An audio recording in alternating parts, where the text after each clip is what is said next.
शांति। आज 7 अगस्त 2025 के हम साकार बाबा के साकार मधुर महावाक्य सुनेंगे।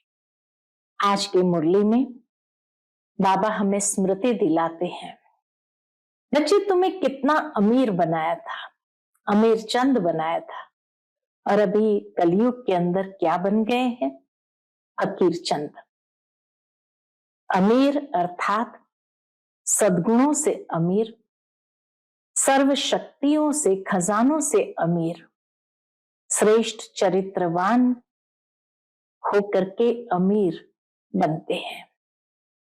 लेकिन कलयुग के अंदर आते आते जैसे जैसे आत्मा तमो प्रधान बनती जाती है, सद्गुणों का धन समाप्त हो जाता है, शक्तियां क्षीण होने लगती है, इसीलिए कमजोरी आ जाती है। और उस कारण से अनेक कमजोरियां जहां है तो वहां अनेक प्रकार की बुराइयां भी सहज आ जाती है। तो आत्मा दिनों दिन कंगाल बनती गई, फकीर बनती गई। अब फिर से बाबा आए हैं हम सब बच्चों को अमीर बनाने। उसके लिए बाबा कहते हैं, जो बाबा ज्ञान की बातें सुनाते हैं उन ज्ञान की बातों को अच्छी तरह से धारण खुद भी करो और दूसरों को भी कराओ। जितना जितना ज्ञान धन बुद्धि रूपी झोली में भरते जाएंगे उतना आत्मा श्रेष्ठ बनती जाएगी और इस तरह से सद्गुणों से, शक्तियों से, सर्व कलाओं से अमीर बन जाएंगे। तो सुनते हैं आज के बाबा के अनमोल मधुर महावाक्य। ओम शांति। मीठे बच्चे, अविनाशी ज्ञान रत्न धारण कर अब तुम्हें फकीर से अमीर बनना है। तुम आत्मा हो रूप बसंत, रूप यानी स्वरूप और बसंत माना हरियाली।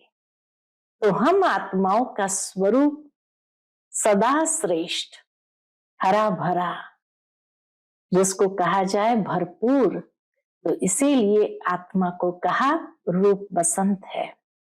आज की मुरली से प्रश्न है, कौन सी शुभ भावना रख पुरुषार्थ में सदा तत्पर रहना है? शुभ भावना माना पॉजिटिव भावनाएं।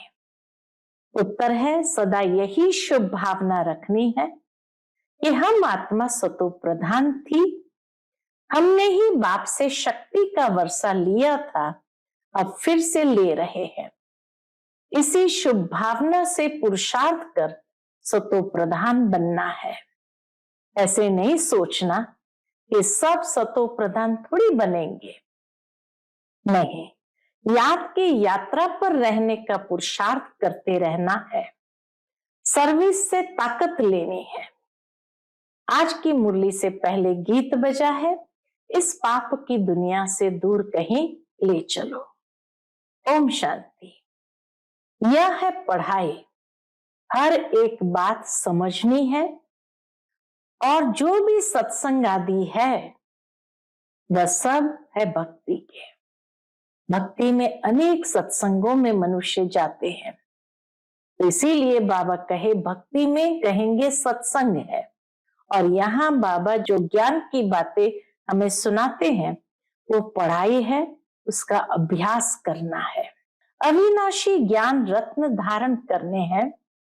आत्मा रूप बसंत है ना, तो जैसे जैसे धारण करते जाएंगे तो आत्मा का स्वरूप खिलता जाएगा। आत्मा ही धारण करती है, शरीर तो विनाशी है, काम की जो चीज नहीं होती है उनको जलाया जाता है। आत्मा तो अमर है, ये ख्याल करो।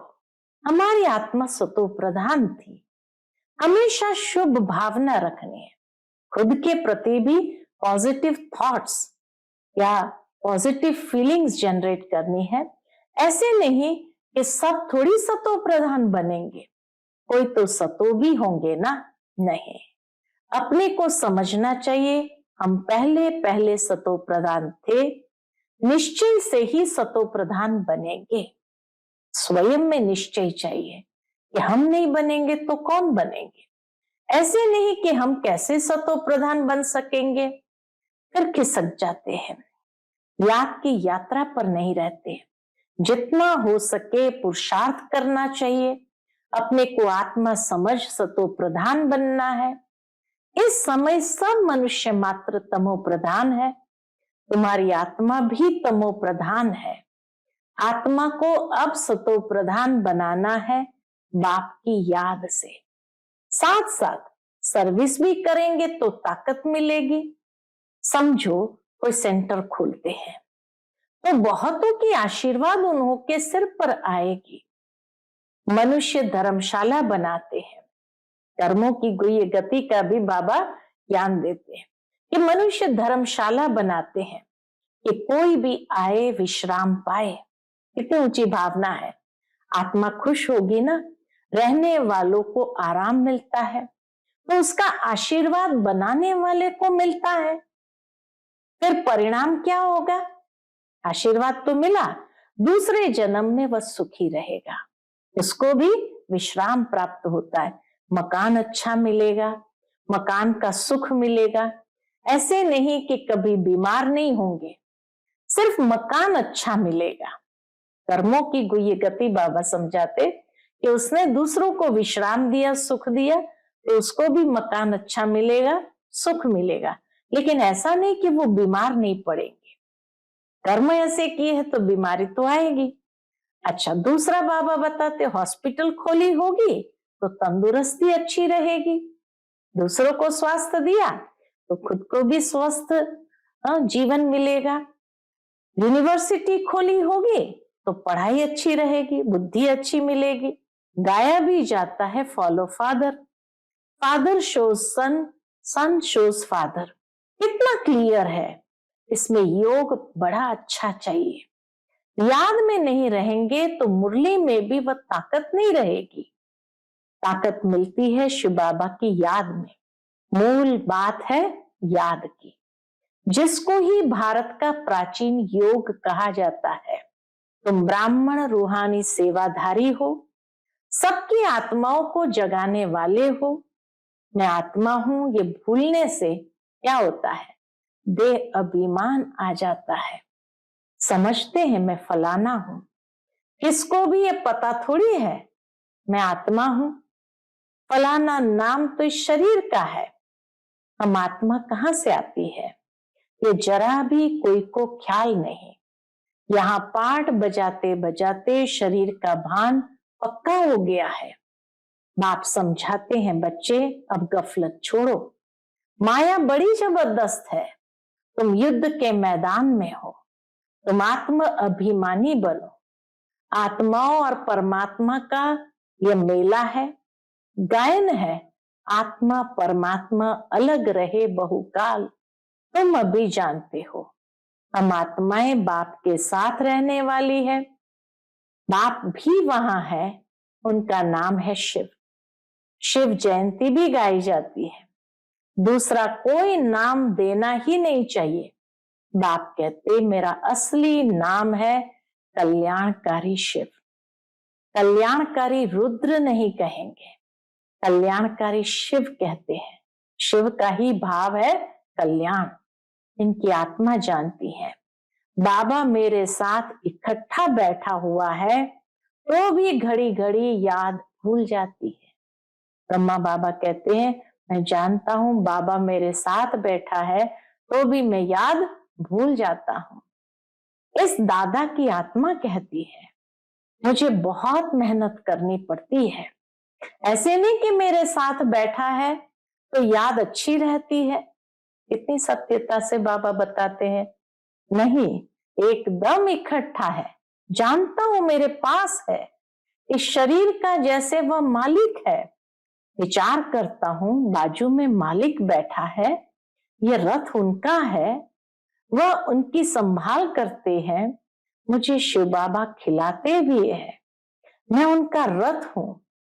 कुछ तो खातरी करेंगे, इस खुशी में खाता हूं, 2-4 मिनट बाद भूल जाता हूं। अब समझता हूं बच्चों को कितनी मेहनत होगी। कितना बाबा को रहम आता है, जो मेरा ही ये हाल है तो बच्चों का कैसा हाल होगा। इसलिए बाबा समझाते रहते हैं, जितना हो सके बाप को याद करो, बहुत बहुत फायदा है। यहाँ तो थोड़ी बात में तंग हो पड़ते हैं, फिर पढ़ाई को ही छोड़ देते हैं। बाबा बाबा कह फारकती दे देते हैं। बाप को अपना बनावंती, ज्ञान सुनावंती, पशंती, दिव्य दृष्टि से स्वर्ग देखंती, रास करंती, अहो मम माया, मुझे फारकती देवंती, भागंती। अभी तुमको रास्ता बताया जाता है, ऐसे नहीं कि हाथ से पकड़ कर ले जाएंगे। इन आंखों से तो अंधे नहीं है। एक बाप को ही याद करना है, दूसरे कोई की याद न रहे। अच्छा, मीठे मीठे सिकिलते बच्चों प्रति माता पिता बाप दादा का याद प्यार और गुड मॉर्निंग। रूहानी बाप की रूहानी बच्चों को नमस्ते। हम सभी रूहानी बच्चों की रूहानी माता पिता बाप दादा को याद प्यार, गुड मॉर्निंग और नमस्ते नमस्ते। शुक्रिया बाबा, शुक्रिया।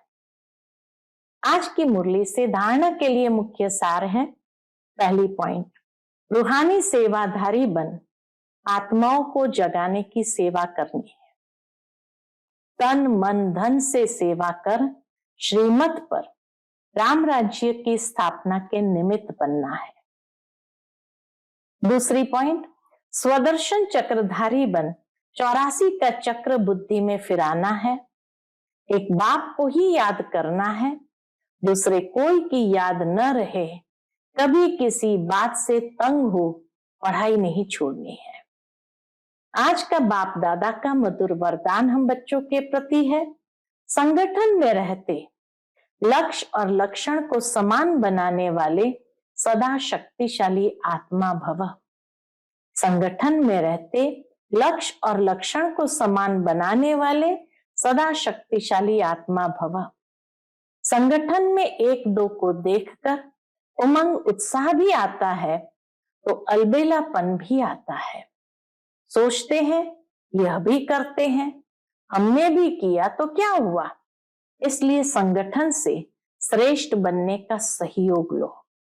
हर कर्म करने से पहले यह विशेष अटेंशन का लक्ष्य हो कि मुझे स्वयं को संपन्न बनाकर सैंपल बनना है, मुझे करके औरों को कराना है। फिर बार बार इस लक्ष्य को इमर्ज करो, लक्ष्य और लक्षण को मिलाते चलो तो शक्तिशाली हो जाएंगे। आज का स्लोगन है, लास्ट में फास्ट जाना है तो साधारण और व्यर्थ संकल्पों में समय नहीं गवाओ। लास्ट में फास्ट जाना है तो साधारण और व्यर्थ संकल्पों में समय नहीं गवाओ। आज का व्यक्त इशारा है, सहज योगी बनना है तो परमात्मा प्यार के अनुभवी बनो। जो प्यारा होता है उसे याद किया नहीं जाता, उसकी याद स्वतः आती है। सिर्फ प्यार दिल का हो, सच्चा और निस्वार्थ हो। जब कहते हो मेरा बाबा, प्यारा बाबा, तो प्यारे को कभी भूल नहीं सकते। और निस्वार्थ प्यार सिवाय बाप के किसी आत्मा से मिल नहीं सकता।